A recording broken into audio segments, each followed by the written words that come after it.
garden. We're installing a pallet fence around it. This part over here doesn't have a fence yet.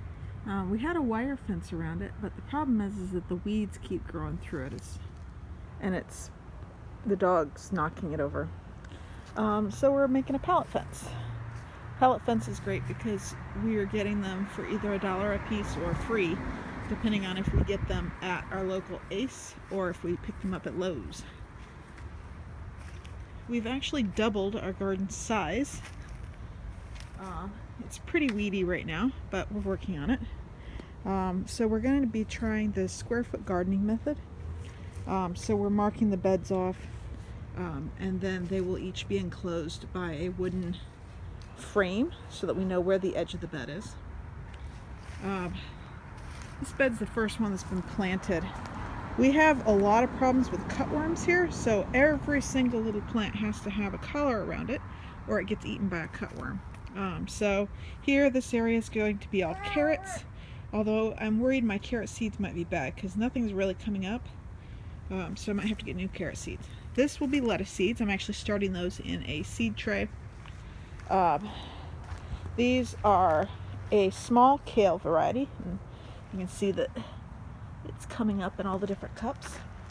And then these are large kale variety, and only some of the cups have seedlings coming up, so I may have to replant some of them. Well, it looks like there's more than I thought there were. Here we have peas. Trying peas. I've never actually grown peas before, so I've got them spaced pretty close together on either side of a trellis. There we have some of our Ethiopian kale. It's Ethiopian, could be Egyptian. It's kale. My katuk plant, I tied it back so we could work on the pathway. I've got to cut it back now. Tomato plants that I planted in the fall, they're getting pretty big. Don't really have any tomatoes on them yet though, just starting to flower. Got a couple of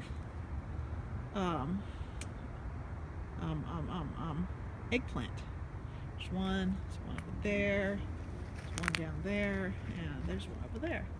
And they're flowering, look like they're going to start having fruit.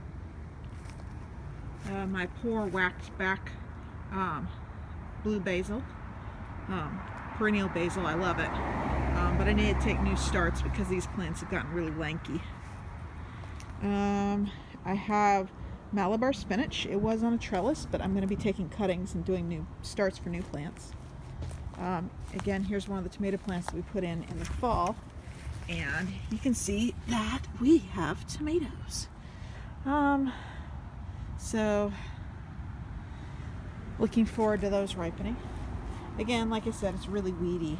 Got a lot of cleaning up to do, but it's happening slow but steady. More tomato plants. And I'm trying out using milk jugs as a good slow watering system.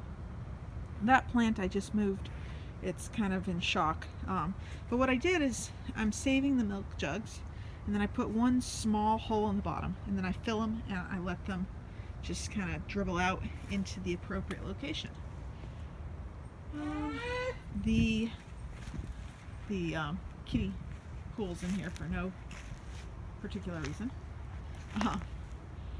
And then I have 2 more large tomato plants. Again, not really producing much at the moment, but starting to get flowers and some tomatoes. This one probably has the most tomatoes of any of them. There's some there. There's some more up here, more over there, and flowers coming all over it. And then I have my katuk plant. No, not katuk. Chayote. My chayote plant. This poor thing, I keep banging it around. I finally managed to put up a trellis for it, which is probably not near big enough, but it's a start. I'll do more when I need to do more. Most of the stuff I garden with is salvaged materials, with the exception of the wood that we're putting in. These pieces of wood are just using those, and then of course the tomato plant stakes is not salvaged. But you know, building a salvaged fence and using cardboard in the walkways. Gotta get more cardboard. It's coming along.